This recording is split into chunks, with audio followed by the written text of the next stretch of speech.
Just show a sort of a close-up of some of that blood in that particular area when you first come into the residence? Yes, a lot of blood next to the hallway leading into the living room of this location. Okay, how about Exhibit 5? What does that show? Exhibit 5 is kind of like the dining area. Once you make entry to the locations to the left. Is it immediate to the left, or is there some distance you have to walk to get to? Immediate to the left. Okay. And was there anything, I guess, that caught your attention in the dining room?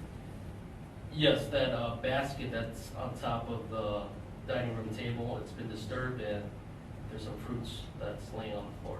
Okay. And how about Exhibit 6? What does that show? Exhibit 6 shows the living room of this location, where there's more blood from the scene. Okay. And other than the blood concentrated in the area when you first go into the residence and the blood in the living room, is there any other location in the residence where you observed any blood? Besides the interior, walking in the location, the hallway to the living room, that's pretty much where the blood stains were concentrated. Okay, and Exhibit 7, what does that show us? Exhibit 7 is overlooking the couch area where there are some fruits that seems to be disturbed laying on the ground, more blood, flip-flops, and a blanket and pillow that's also soiled in blood. Okay, and how about Exhibit 8? What does that show? Exhibit 8 shows a cell phone that overlooked on the couch, flip-flops, and some fruits laying on the ground as well. Okay, now with regard to that particular cell phone, did you do anything with that cell phone? Yes. What did you do with it? That cell phone was recovered and placed on evidence. Okay. Do you recall whether there was a particular evidence tag associated with the phone once it was placed on evidence? Yes. And what was that tag number? I can't recall the tag number, but... Would it help to refresh your recollection if you looked at your report? Yes. And did you draft a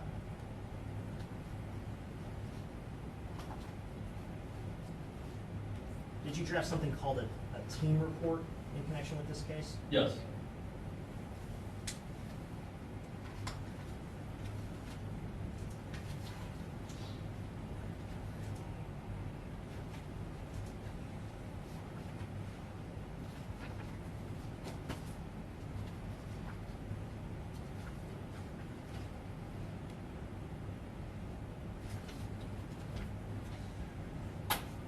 When evidence is collected and assigned an evidence tag, is there something in the is there a way to, I guess, account for that in a particular system with the Detroit Police Department? Yes. And is there a report that can be generated to show a list of items that are on evidence? Yes. Okay, and if you had a chance to take a look at that particular list, would that refresh your recollection as to the evidence tag associated with the phone that you recovered? Yes. Okay. If I could just have 1 second, Your Honor.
Your Honor, may I approach the witness?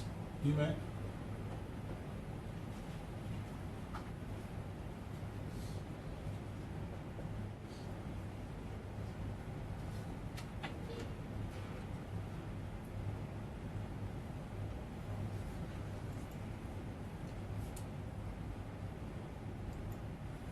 It might be easier if the sergeant could approach my computer, because I unfortunately don't have a copy Okay, of just it. step down, sir.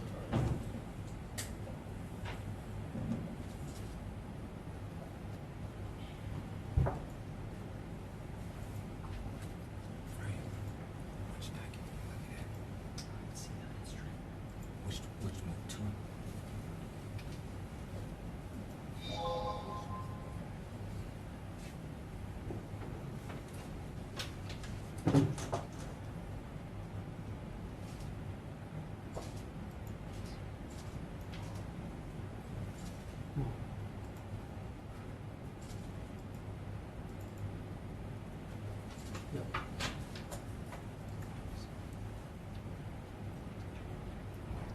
Okay, Sergeant, if you could retake the stand.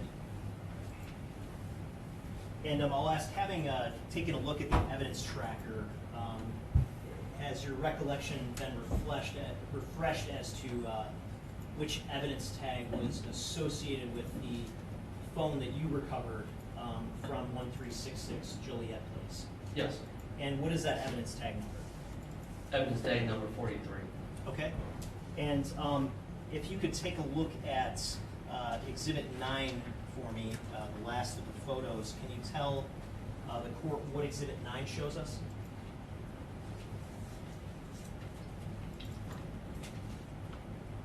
Yes, Exhibit 9 is a Michigan driver license belonging to Samantha Woll. Okay, and where did you find that particular license? This was inside the residence. Okay. And when you observed that license, did you make any connection between that and the body that you observed outside? Yes. And what was that connection? That the individual outside is Samantha Woll. Okay. Thank you. And Your Honor, at this time, I would move for the admission of Exhibit 10, which is a medical examiner's report, and I'd ask for that to be admitted under MCL 766.11B. Any objection? Admitted? Thank you, Your Honor. May I publish in brief part? Yes. Thank you, Your Honor. Exhibit 10 indicates that a Dr. Nicole Kroom, that's Nicole, Kroom spelled Croom, performed a post-mortem examination on the body of Samantha Woll on October 21st of 2023. The report describes what are described as 8 sharp force wounds, 3 to the head and 5 to the neck and back. Sharp force wound number 1 is described as an incised wound to the chin. Sharp force wound number 2 is described as a penetrating stab wound to the anterior neck. Sharp force wounds numbers 3 through 5 are described as sharp force wounds to the left neck. Sharp force wound number 6 is described as an incised wound to the head. And sharp force wound number 7 is described as a sharp force wound to the head. Number 8 is described as an incised wound to the left back / posterior neck. The wound numbers are arbitrarily numbered and not necessarily indicative of the time that they were inflicted or the sequence in which they're inflicted. And the report concludes that the death was caused by multiple sharp force injuries and the manner of death is homicide. And I have no further questions for Sergeant Stout. Cross-exam? Yes, thank you.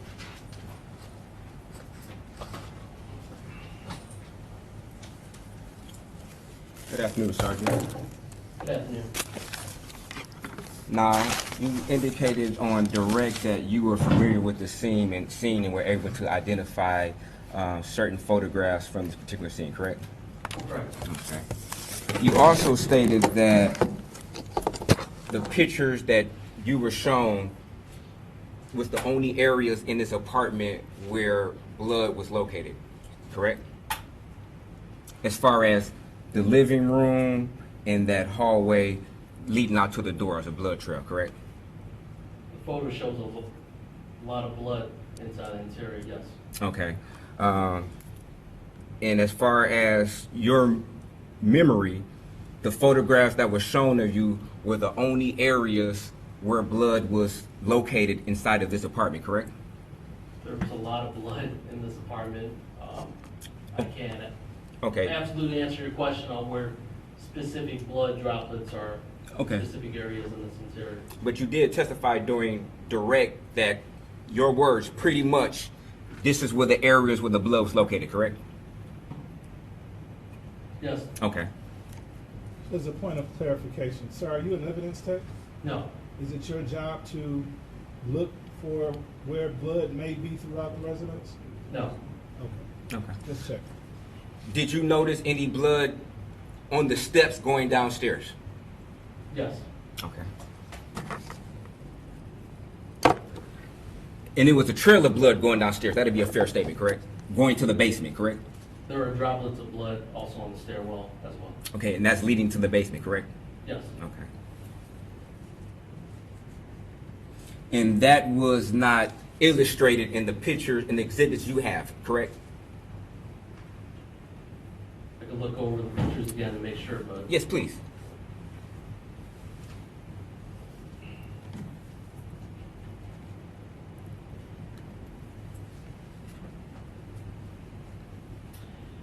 Exhibit 9 shows blood also on that stairwell that you're referring to, leading downstairs to the basement.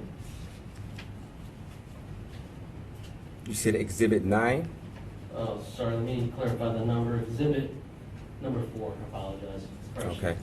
Okay. It'd be fair that exhibit 4 shows blood at the top of the steps, correct? At the very top of the step, the first step, if you will, correct?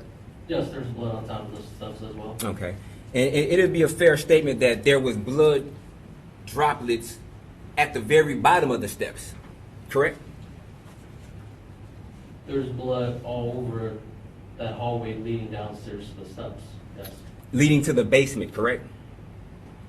I don't recall any blood in the basement, but there were blood on that stairwell. Okay.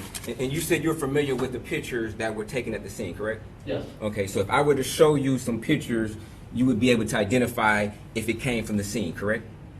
yes. Okay. Your Honor, may I approach? Man,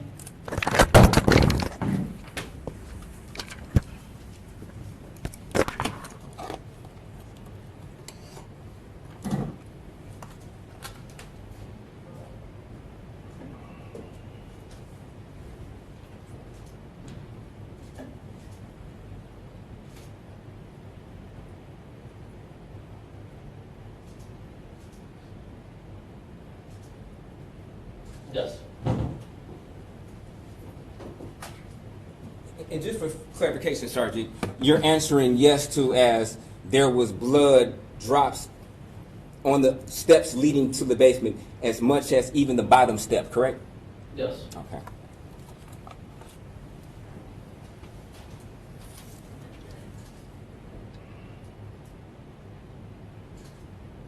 Now, if you can go to exhibit number 4.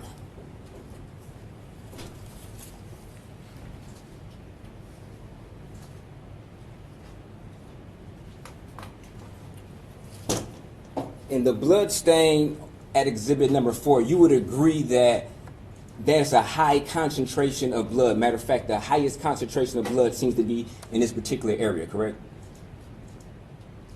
Yes, Okay. Would it suggest to you that possibly the body was laying at this particular area for a period of time? don't ask the witness to speculate. Okay. But you would agree that there's a high concentration of blood, correct? there's a lot of blood in that area. Yes. Okay. At the same exhibit, where the puddle of blood is, in the bottom right corner, there's somewhat of an outline. Does that appear to be a footprint in the blood to you? I'm not sure which area you're referring to. It's in the bottom corner, it's the bottom square, as far as the tile. The right bottom tile, it's halfway between that tile and the tile to the left. So it's sharing both tiles. Yes, Okay. You would agree that appears to be a footprint, correct? It's hard to say, but yes, I can make out a Okay. footprint from there. And you would agree that the footprint is leading towards the back of the house away from the front door, correct? Yes. Okay.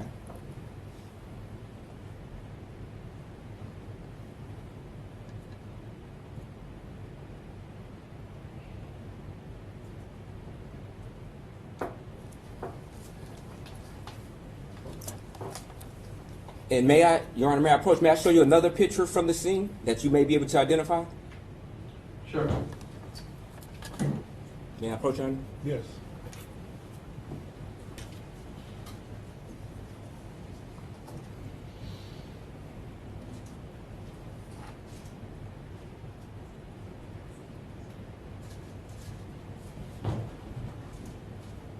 Now, Sergeant, after seeing this picture, you would agree that that appears to be a footprint, another footprint, correct? That resembles a footprint in Okay. that photo, yes. And it's at another area, and it seems to be leading to the back of the house, away from the front door, correct? Yes. Okay. Thank you. No further questions. Any redirect? No, Judge, but just for clarity of the record, in terms of the two photos that Mr. Brown referred to, I guess we just refer to those as defense A and B. Assuming you. Yes, yes. I tend to admit those. Okay. Okay. And Your Honor, I apologize. If I could just speak to the People's Exhibit, I believe it was 10, the medical examiner's report. You want to speak to? Yeah, I just want to read a couple things into the record that I believe it's pretty important for the purposes of this preliminary examination. Go ahead. Okay. The medical examiner indicated that there were other injuries, head and neck. There were contusions on the left medial forehead, 1 and 1.25 inches, and left lateral orbit, 2.25 inches and 0.4 inches in diameter. Extremities. There were contusions on the medial right elbow, 0.5 inches in diameter. The left dorsolateral wrist, 1.5 times 0.5 inches. Proximal anterolateral right thigh, 0.4 inches in diameter. Proximal anterior left thigh, 1.75 times 3/4 of an inch. Proximal anterolateral left thigh, 0.3 inches in diameter. Left leg, 1.5 times 1.5 inches, and posterior right leg. There were clusters of contusions on bilateral knees, proximal anterior legs, and the medial left hallux. There were abrasions on the left elbow with associated contusions, 1.25 times 3/4 region. Right knee, discontinuously vaguely linear, and left knee. Thank you. All right. Sir, I have just a couple of questions for you. You already indicated that you are not an evidence technician, is that right?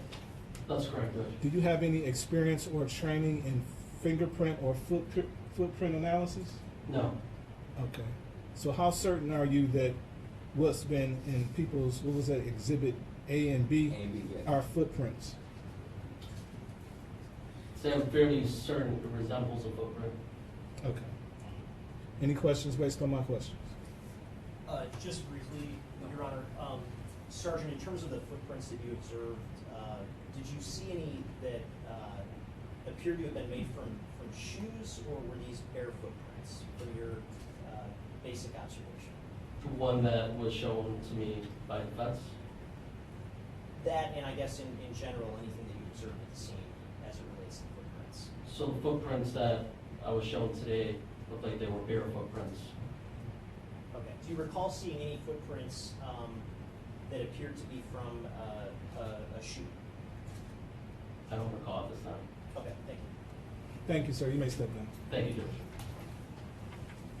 Next witness, please. Thank you, Your Honor. At this time, the people call Trooper Alex Martinez. For the record, Alex, common spelling, A-L-E-X, and Martinez, also common spelling.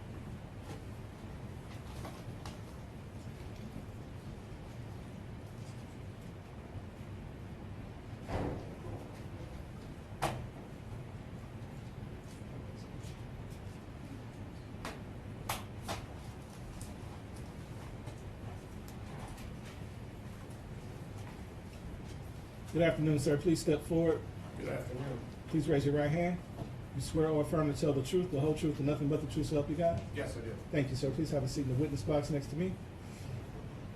Speaking to that long microphone that's to your left. In fact, you can place that in your lap. Yes, sir.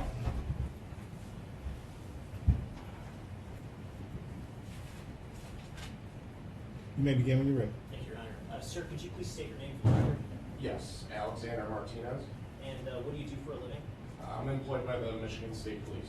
And what's your current role with the Michigan State Police? I'm a detective trooper assigned to the Homicide Task Force. And what is the Homicide Task Force?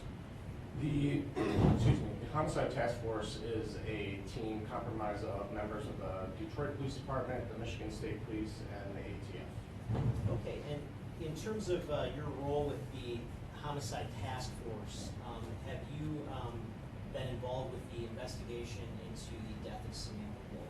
Yes, I have. And as part of your involvement with that investigation, did you have an opportunity to draft any search warrants requesting documents from a company by the name of ADT? Yes, I did. And what was your purpose for drafting search warrants to ADT? The purpose was to collect information and data from the home security system that Samantha Woll had at her residence. Okay. And how many search warrants did you submit to ADT? I submitted 2 different warrants to ADT for records. Okay. And why 2 as opposed to 1?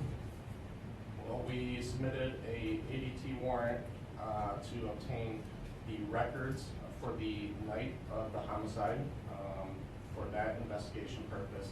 Then we submitted a subsequent search warrant to ADT to obtain records from a testing that we conducted at the residence with the security system. Okay. And in terms of both of those search warrants that were submitted, did you obtain records back from ADT? Yes, I did. Okay. At some point during the investigation, was a particular suspect developed? Yes. And how, just in general terms, was that individual developed as a suspect?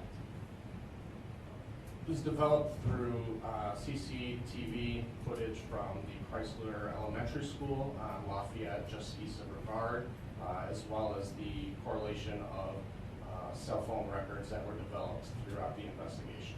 Okay, and as a result of that suspect being developed, were you part of any efforts to take that suspect into custody at some point?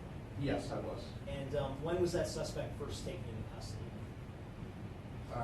That would be November 30th. Okay, and what was your role in connection with taking that suspect into custody?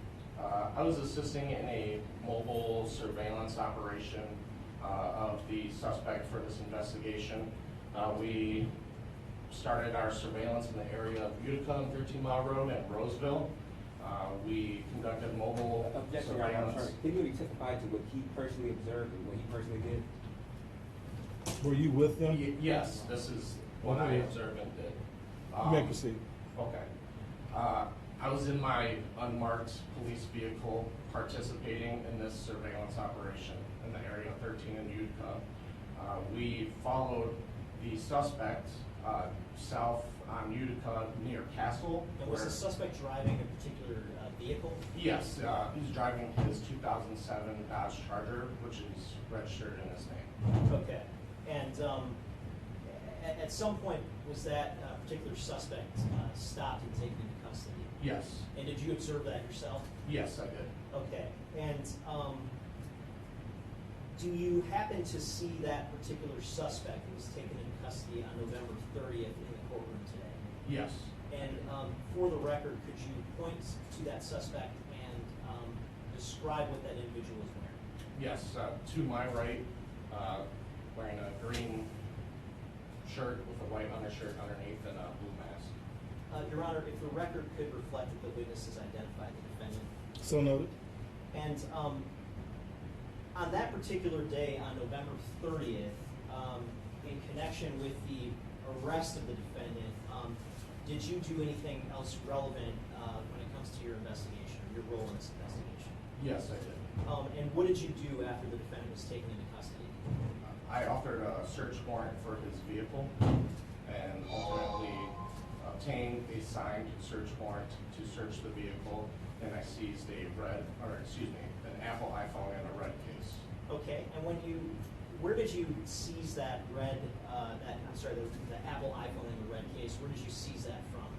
From that 2007 Dodge Charger. Okay, do you recall where it was situated in the vehicle? Yes, it was on the driver's seat. Okay, and when you seized that phone, what did you do with it?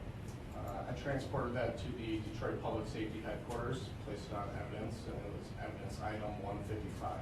Okay, thank you. Okay, thank you, nothing further. Cross-exam. Good afternoon, Trooper. Good afternoon. A couple of brief questions. Now, you stated that you was a part of the surveillance and you seized a phone from my client, correct? Yes. Okay. At that particular time, you didn't have a warrant to seize that phone, correct? I seized the phone after obtaining the warrant. Okay. You just testified that he left the phone on the driver's seat, correct? It was left there, and I didn't touch it until I had a warrant. Okay. Isn't it true that you ordered my client to leave that phone on the seat? I never spoke with your client at the traffic stop, no. So it wasn't you who put him into arrest, correct? Under arrest, correct? I'm sorry? It wasn't you who put him under arrest, correct? I did not place him under arrest, no. Okay. Thank you. No further questions. Any redirect? No, Your Honor, thank you. Thank you, sir. You may step in. Thank you very much.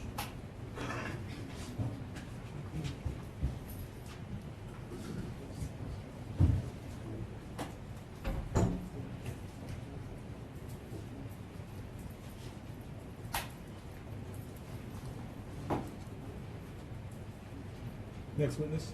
Your Honor, this time the people call Sarah Markle. And for the record, her name is spelled S-A-R-A, Markle, M-A-R-K-E-L.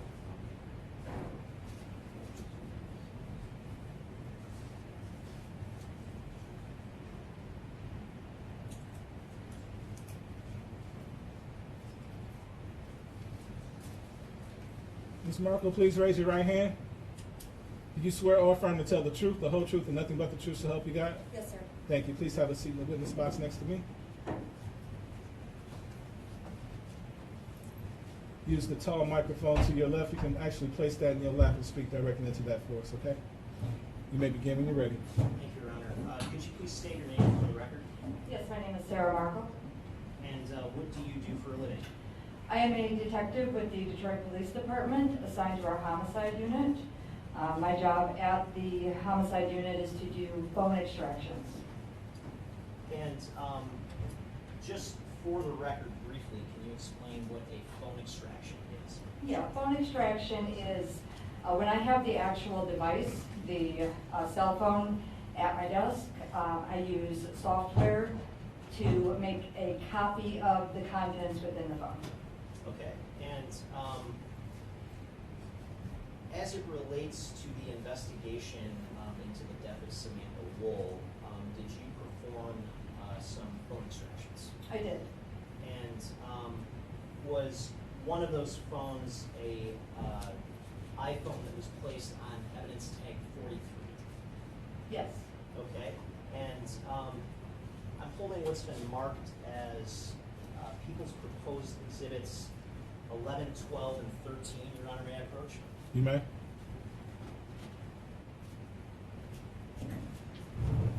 Starting with proposed exhibit 11, what is proposed exhibit 11?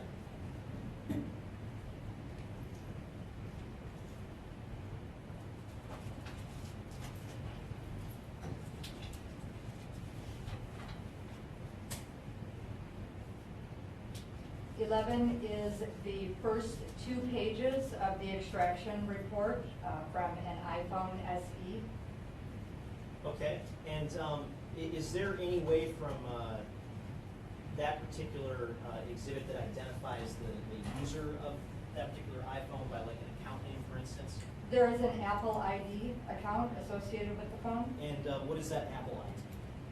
sam.woll@gmail.com. Okay, now, in terms of this particular report, Exhibit 11, how, can you explain just briefly for the record, how is that report, how does that report come into existence? The Celebrate report? Yes. So when I do the extraction, it makes that copy of the whole phone, all of the contents within the phone. From there, I provide a copy to the officer in charge and put a copy in evidence. These pages here are portions of that report of the whole phone extraction. Because they are very large in size, because we just have a lot on our phones. So it would be impractical to try to print an entire phone extraction, so these are just portions of. Okay, and if you were to go back into the full extraction from this particular phone and attempt to generate a report today of just the phone's basic device information, would that have substantially similar appearance to that document that you're holding that's marked as People's Proposed Exhibit 11? Yes, I could recreate these first two pages from the copy that I have on evidence. I could make these two copies, print them off again if I needed to. Okay, Your Honor, with that, I move to admit People's Proposed Exhibit 11. Any objection? Admitted? Okay, and how about Proposed Exhibit 12? What is Proposed Exhibit 12?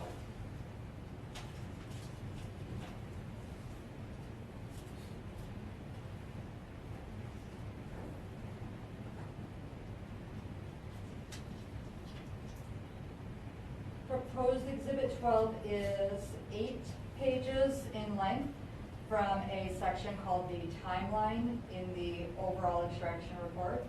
Okay, and if you were to go back into the overall extraction report and try to generate a timeline from the device limited to the period of time from 1 a.m. through 4:30 a.m. on October 21st, 2023, would that report be substantially similar to that document that you're holding now that's been marked as Proposed Exhibit 12? It would. Okay, Your Honor, with that, I move to admit Proposed Exhibit 12. Any objection? Admitted? And in terms of the timeline, what kind of information can we glean, if anything, from a device's timeline in general using the Celebrate program? So the timeline takes the information from the phone and puts it into chronological order. It's just one of the features of the Celebrate report. There are different sections where you could look at, say, the calls or the text messages or different areas individually, or in the timeline section, it puts all of those categories together and allows you to look through in chronological order through specific time frames if that's where your investigation leads you to. Okay, now when it comes to communications reflected in the timeline, are you able to tell whether the communication is an outgoing communication versus an ingoing communication? Yes, direction is given. Okay, and in that particular exhibit, Exhibit 12, does that reflect both outgoing and incoming communications?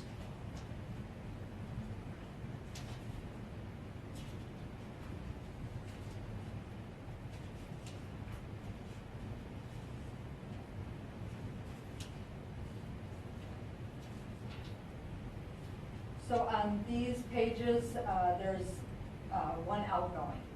Okay, and what is the time reflected for that one outgoing communication?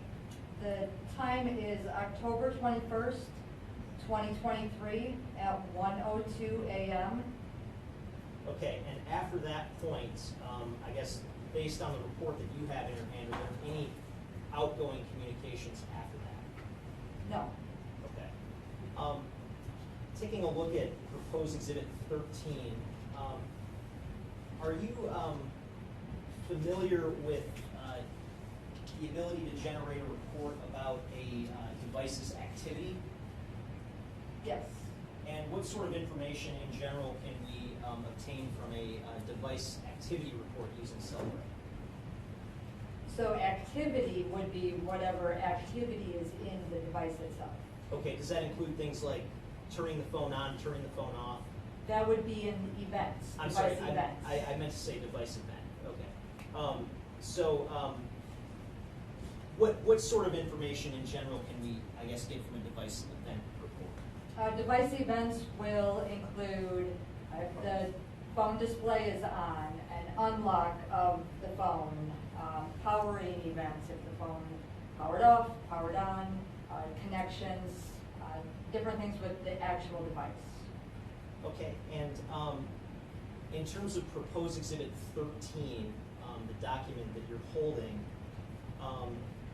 if you were to go back into Celebrate in terms of the full extraction today and pull a device event report limited to the time of 12 a.m. through 8 a.m. on October 21st, 2023, would that report be in substantially the same condition as that proposed exhibit that you're holding? It was. Okay. With that, Your Honor, I move to admit proposed exhibit 13. Okay. Admit it. Okay. And Detective Markle, I want to draw your attention to the time frame between 1:29 a.m. and 1:35 a.m. Is there any activity reflected in the activity in the event reports during that particular time frame? Yes, the device was unlocked. Okay, and when was the device unlocked? 1:29 a.m. And when was the device locked again? About 6 minutes later, 1:35. Okay, and after that 1:35 point, do you see any indication that the device was unlocked again?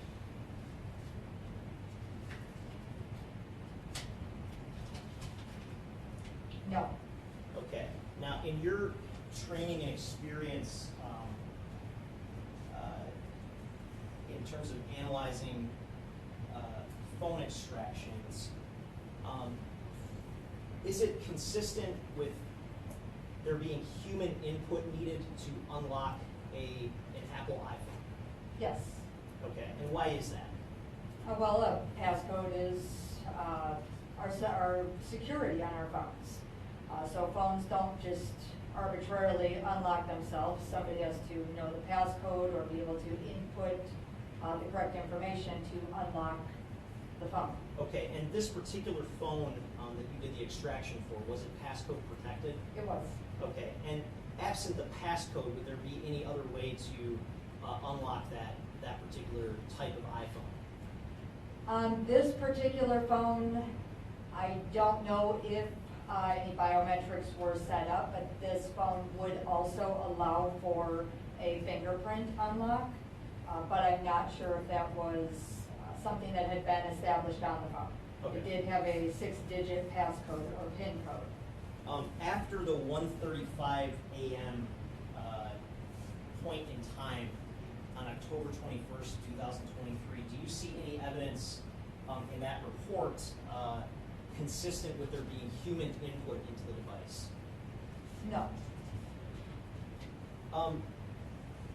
As part of your role in this investigation, did you also have an opportunity to extract a device that was a iPhone XR placed on evidence tag 155? Yes. And I'm holding what's been marked as People's Proposed Exhibit 14. May I approach, Your Honor? You may.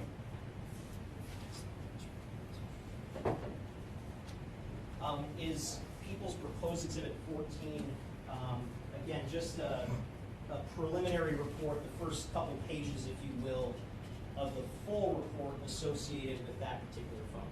It is. Okay, and again, if you were to go back into the full report today and try to generate just the first couple of pages, would it be substantially similar to that document that you're holding that's been marked as People's Proposed Exhibit 14? Yes, it would. Your Honor, I move to admit Proposed Exhibit 14.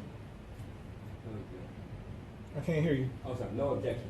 Admit it. Okay, and is there any kind of username or account information reflected for this phone in Exhibit 14?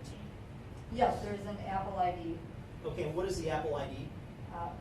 Mick Jack, it's MICJACK5 Okay, and does this report also tell us what phone number was associated with the phone that you extracted that generated this report? Yes, And what was that phone number? 248-906-5529. Thank you, nothing further. Cross-exam. Good afternoon, Sergeant. Good afternoon. Now, can I focus your attention on Exhibit 12? Yes. Specifically, item 81, where it says activity sensor data.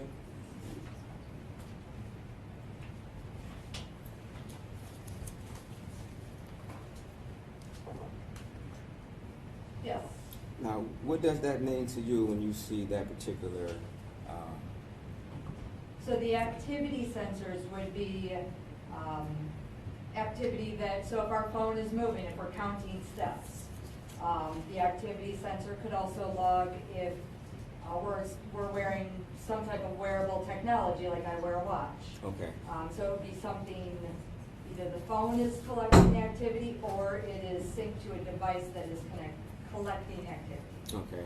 And your analysis of this phone, were you under any type of knowledge that there was a wearable device that was synced to this particular device? I asked about any wearable devices. I was told there were none. Okay. And you would agree that this activity sensor data is at 4 a.m. on October 21st, correct? Yes. Okay. So from your knowledge, that'll indicate that there was some movement of the phone at approximately 4 a.m., correct? You said, so let me back up. So I'm clear. You said activity sensor data would indicate that there was possibly counting steps or some type of activity, correct? So the activity sensor is constantly collecting that.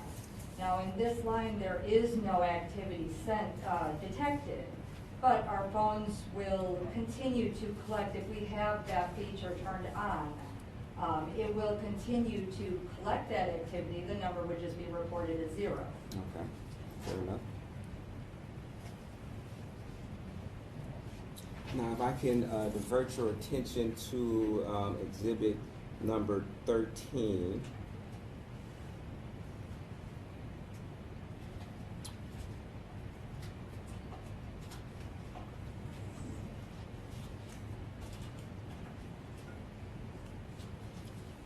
Where you indicated on that there was a locking or unlocking of the phone, at approximately 1:27 a.m.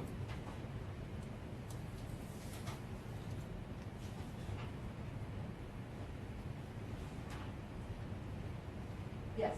Okay. Now, if I may ask you, do you know what type of passcode was on this particular device that would have unlocked it? Was it a face? Was it a passcode? So there was a 6-digit passcode. On this particular type of phone, the iPhone SE, there is not the capability for facial recognition, so it can't have facial recognition. It can have a fingerprint, but I'm not sure if a fingerprint was set up on the phone. Okay. And would you be able to come to that conclusion by analyzing the phone, whether or not a fingerprint had been set up? I would have to go back into the device to check and see if there was anything set up. I could possibly find that information, but I don't know offhand. Okay, so that's something that you haven't tried to do already when you did your first analysis, correct? No. Now, looking at Exhibit 13, what line is it that illustrates that there was a locking of the phone subsequent of there being an unlock of the phone? So on the same line, And just for the record, could you indicate which number you're looking at? okay, so I'm looking at line number 37. You see the start time and the end time. Okay. So it was unlocked, and then that end time, a lock. Okay. So there would it be a fair, I guess, assumption that there is not a separate line that would indicate that the phone, in fact, locked? Correct, where it says end time. Okay, Same line. okay, just to be clear, Correct. how Correct. there's a separate line in box there states that this phone was unlocked. My question is there a separate line in number that would indicate, in fact, the phone was locked? No. Okay.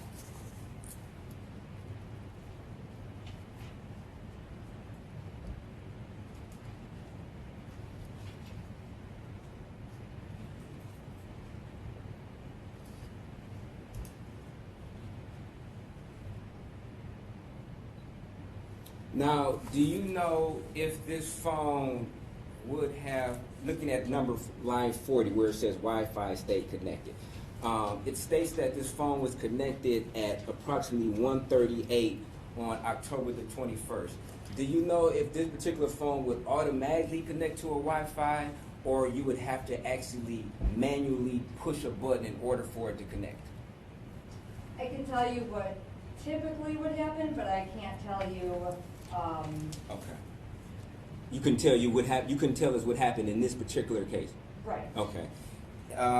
Could you tell us which Wi-Fi this phone connected to at that time? Not from this information, just that there was a connection. Okay. So is that typically information that is not able to be obtained on which Wi-Fi a phone connected to? Well, no, you could look in the Wi-Fi connection section in the extraction. It's just not in this particular printout where this is device events. Okay. And did you do that analysis on Wi-Fi connections on the phone? I looked at a lot in this phone. I know that Wi-Fi connections were something that were looked at. I couldn't tell you the exact information at this point, though. Okay. But it would be fair that it seemed that this phone connected to the Wi-Fi after what you indicate the phone being locked, correct? Correct. Okay. Now, what does display on, off, or display on mean? So that's just the, when your phone lights up. So it could be a notification. When I get notifications, my screen lights up. That's the display lighting up or turning on or display on. Okay, so let's go to item 44 at 4:17 approximately on October 21st. It says display on. Are you able to tell us why, in fact, the display came on at that particular time? No. Okay. Are you able to tell us why it came on line 43 at 3:48 a.m.? No. Okay. So, in other words, out of all of these, and it's several, you would agree that after 1:38, there's approximately 5 displays on from the time of 1:38 until approximately 4:41 in the a.m., correct? Correct. Okay. And you're not able to tell us why this phone display actually came on at those times, correct? Correct. Not in the device events. Okay, so you don't know whether or not if somebody manually tried to cut the phone on or not, correct? Or tried to access the phone. That would make the phone come on, correct? Display Well, come that on. would be, yes, that could, if I'm understanding you correctly, like if somebody were to try to tap on the phone Yes. to unlock it, Yes. that would make the display come on. Okay.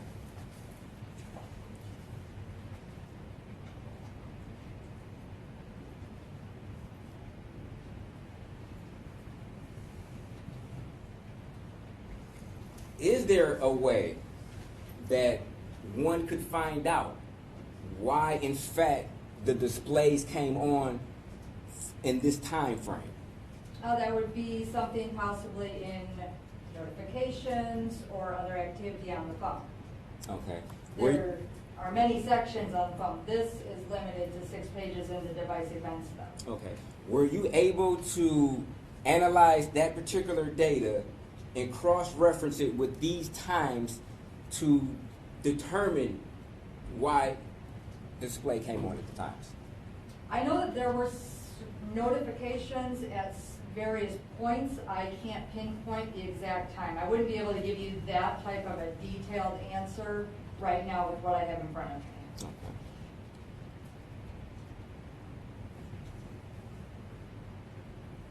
And just one last question, going back to Exhibit 12, under 83 where it states locations, would it be fair to say that that's just the phone, or I guess, lack of a better term, the server trying to check and verify the location of the phone?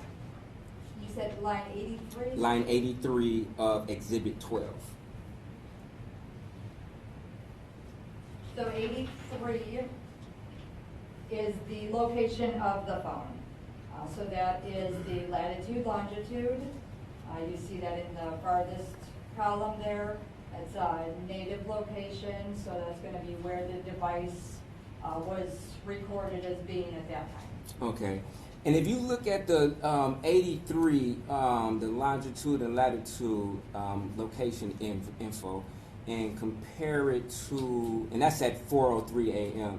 If you compare that to the longitude, latitude of item number 80, you would agree that there's a slight difference in the location, longitude, latitude, correct? 80 and 83. Well, with any longitude, latitude, there will be a very slight difference, Okay. yes. So you would agree to that, okay. Well, 80 and 83. Mm-hmm.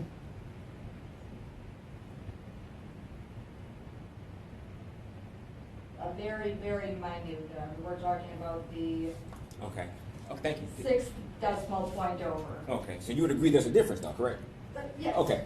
And you would also agree that there is a difference between line 79 and line 80. And line 79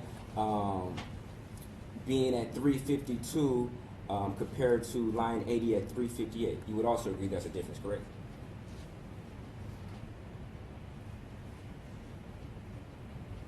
A very small difference. That's the 5th decimal point over. Okay. So you don't know whether or not the phone was actually physically moved, even maybe a foot or two, during this time frame, correct? I suppose you could be correct on that. Okay.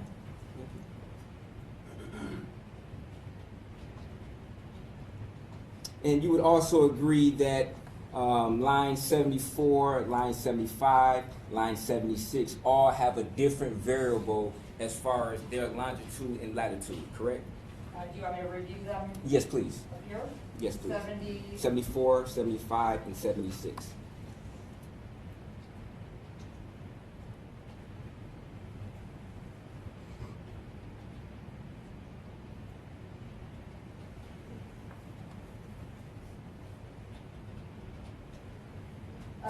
Same thing, yes. Okay.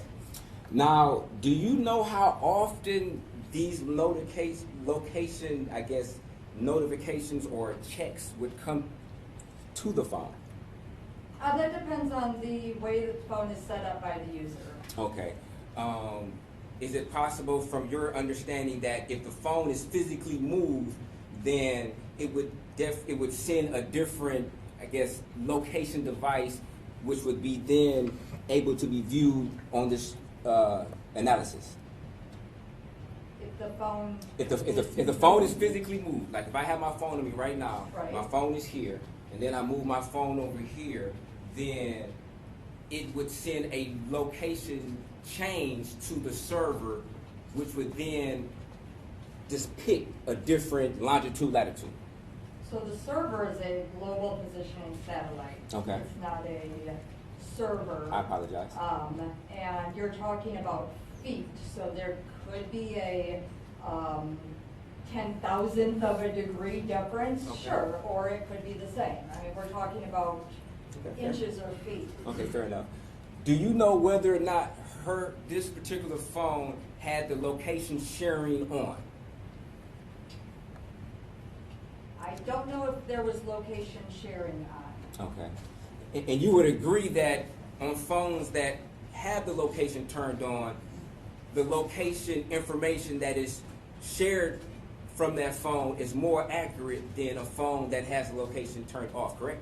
So you're talking about two different things. You're talking about location sharing or location being turned on, because those are two quite different things. Okay. Location sharing is if I am sharing my location with a friend or a family member Okay. through a Find My Phone app or similar type app where they can look at me. A location turned on is the phone, I'm allowing my phone to collect my location data. Two very different things. Okay. But you would agree if you allow your phone to collect location, you are sharing that location with possible third-party entities, correct? You would agree to that, right? Yes. Okay, so it wouldn't be an incorrect statement for somebody to say if your phone's location is on, it is actually sharing. That'd be a fair statement, right? Maybe it's not the most technical way of looking at it, but it wouldn't be an incorrect statement, correct? Location collecting would be the better word. If Okay. you are location turned on and you have allowed it, that would be a location collection. Fair enough, fair enough. Sharing is different. Thank you. But you would agree then, if an individual turned on their location collecting, then the location information that is transmitted from the phone would be more accurate than an individual who had their location turned off. You would agree to that, correct? You would have to if you have location on versus off. So you would agree to that, yes? That's all I'm asking you, right? Yes. Okay. And you indicated you don't know whether or not the location on this particular device was turned on or off, correct? No, the locations were turned on. That's how we're collecting location activity. If they were off, we wouldn't be able to collect locations. Oh, so they were turned on, So okay. in order to collect locations, the phone has to be allowing locations to be collected. Okay.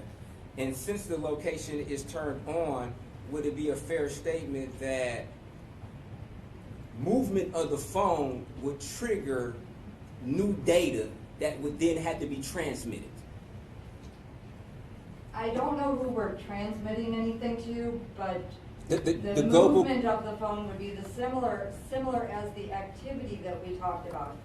Your phone is constantly collecting this, whether you're moving or not. It's going to indicate either no activity or no movement or some type of movement, but it's constantly collecting data. Okay.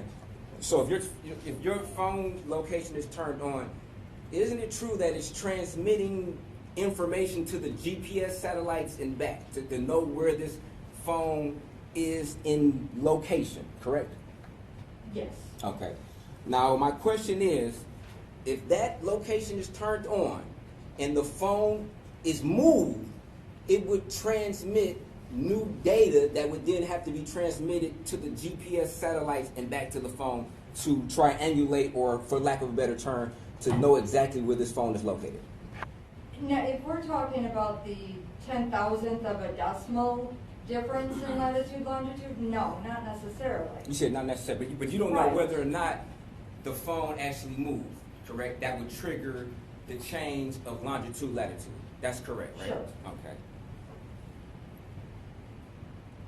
And if a phone is moved, say 10 or 15 feet or 5 feet, you can't say to what decimal point the longitude or latitude would change. You can't say that, can you? Correct. Okay. Thank you. No further questions. Any redirect? Just briefly, Your Honor. Detective Markle, when it comes to the first phone that we were discussing, it was on evidence tag 43. Yes. Is there anything necessarily consistent with human input in the phone that you see in the data after 1:35 a.m. on October 21st, 2023? No, so the last sign of actual user interaction or user input was the last text message at 1:02 a.m. and the unlocked at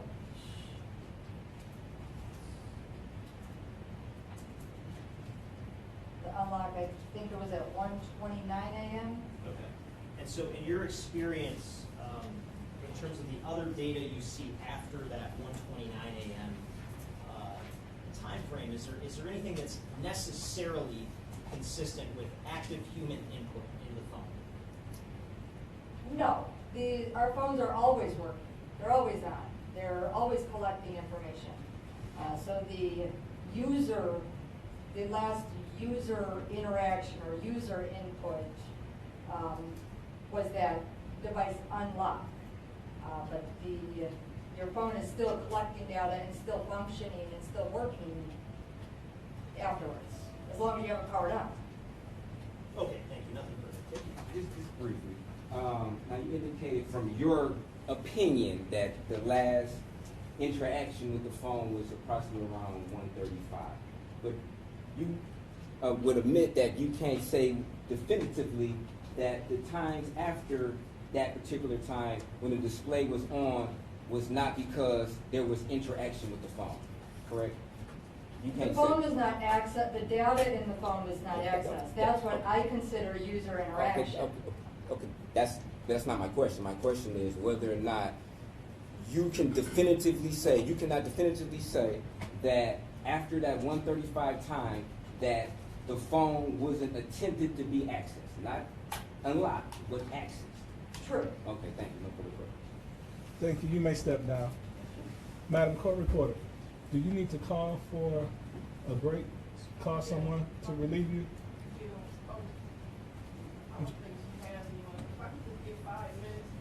Okay, we'll take 5. Court is in recess for 5 minutes.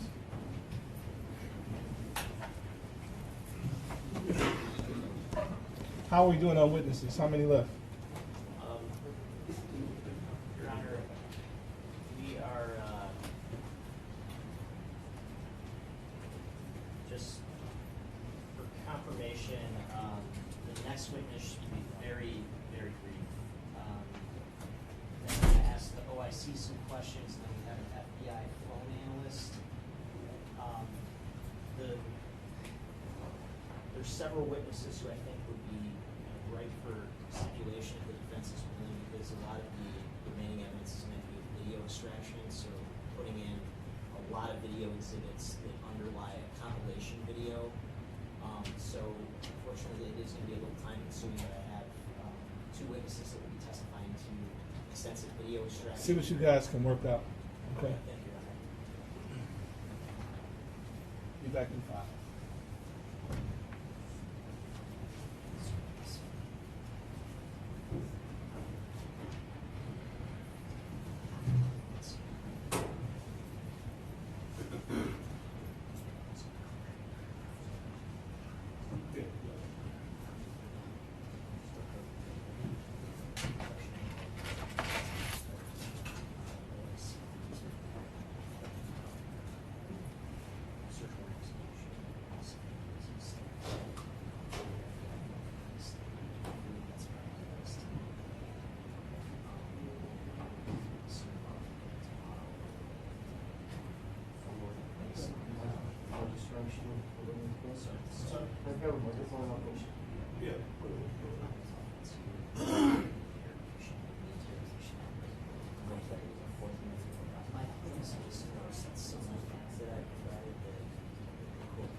Yes.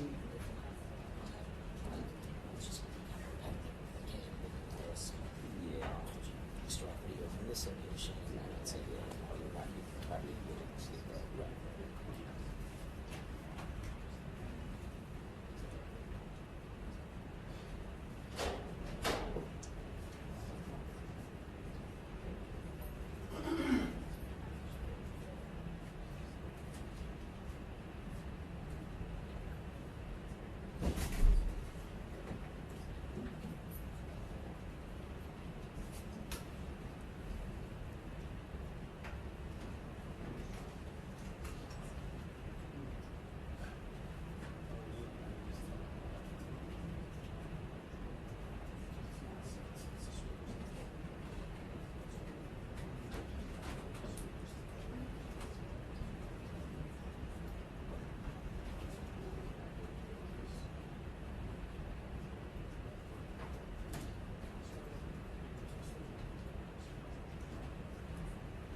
on me.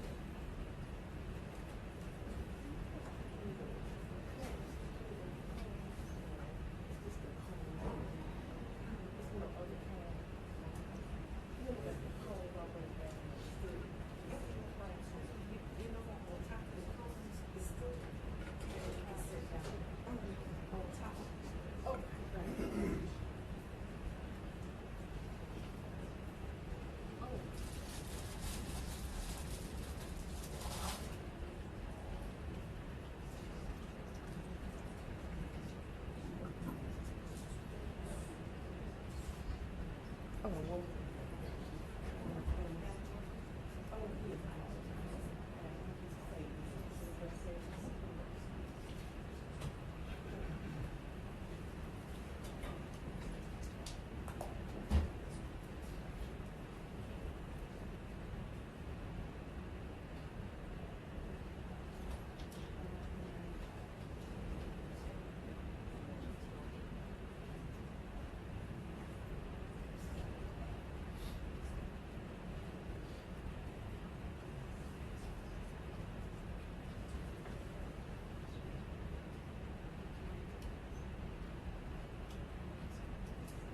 Officer, our 5 minutes are up. Can you have the parties come back in?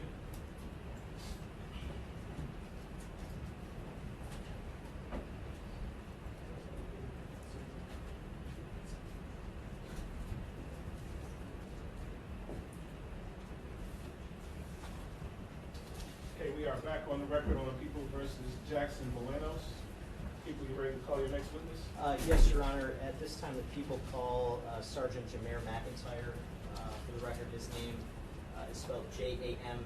McIntyre is spelled Mcentire.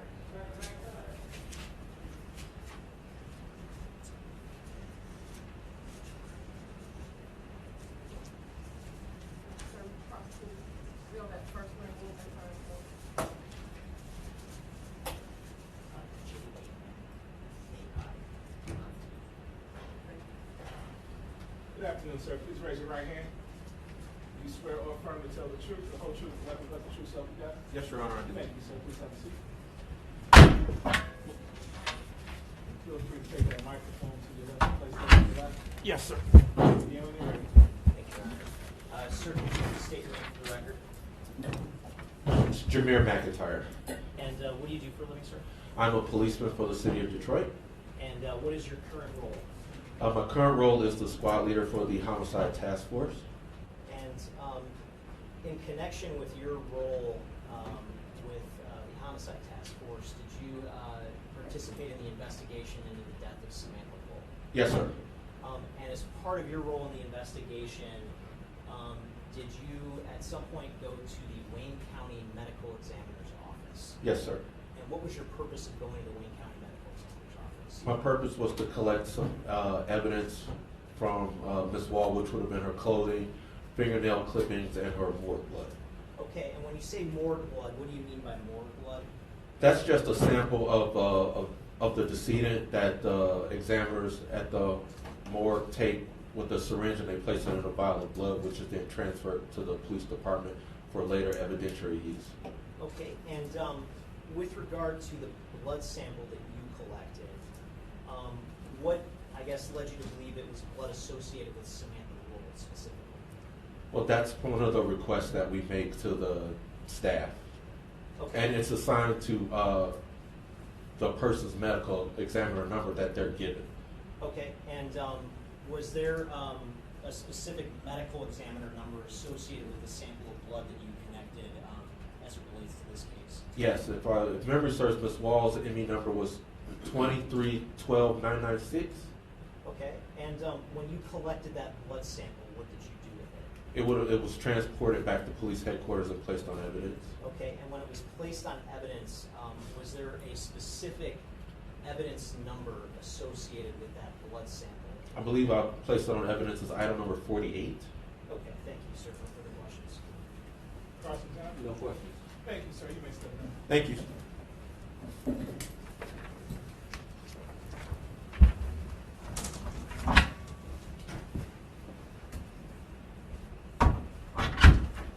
At this time, the people call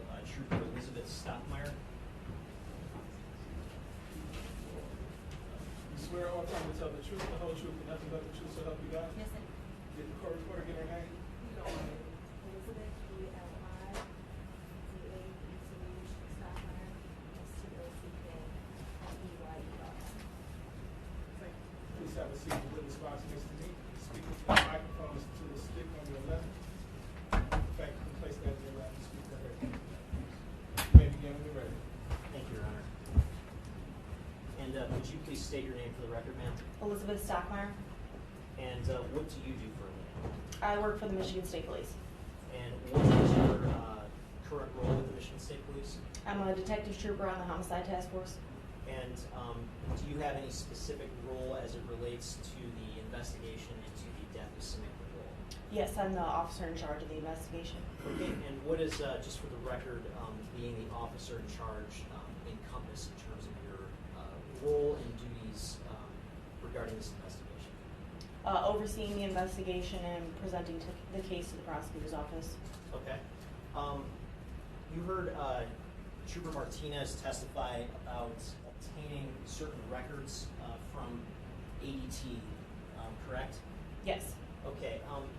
Did you have an opportunity during the course of your role with the investigation to go to the victim's residence at 1366 Joliet Place? Yes.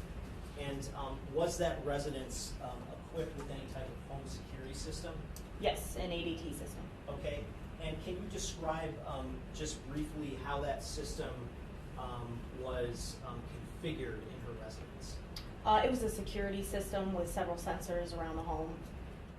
Okay. And where were those sensors located? There was one by her front door, one for the living room, and one for the back door, and also the basement door. Okay.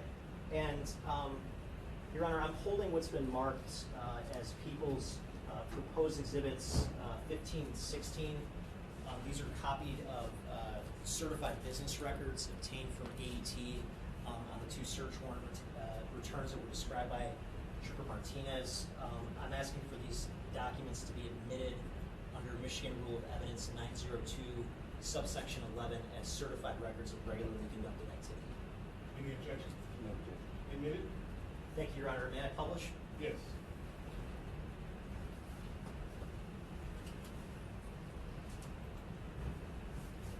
And may I approach the witness first, Your Honor? You may. Hand these to you. Handing you People's Proposed Exhibits 15 and 16. And starting with People's Exhibit 16, could you just describe in general what that is? This is the return for the search warrant that we authored for Samantha Woll's residence. Okay. And what sort of information, as a general matter, is contained in that search warrant return? It contains the information collected from all the sensors within her ADT system from the dates, looks like November 8th through the 10th. Okay. And Your Honor, may I have permission to share my screen for this? Yeah. Hey, Your Honor, I just a brief objection. I'm not sure if this trooper established that has any personal knowledge of this particular ADT, whether or not she executed the search warrant, served the search warrant, or the return of this particular information was directed towards her, and she had an opportunity to review this information to authenticate its accuracy. Your Honor, the records have already been admitted under Michigan Rule of Evidence 902, subsection 11. Did she testify what she did with those records? To some extent, yes. To start, I'm basically just going to ask her questions about certain line items in the record, basically to just, for the record, Lay a confirm. foundation that she would have that knowledge. Okay. Trooper Stockmeyer, did these records that have been admitted as People's Proposed Exhibit 15 and 16, are you familiar with these records? Yes. And have you reviewed and analyzed these records during the course of your investigation? Yes. And again, what sort of basic information do these records, I guess, reflect as a general matter? It reflects the the testing which my team conducted on. Start with Exhibit 15. Is there a time frame associated with the records in Exhibit 15?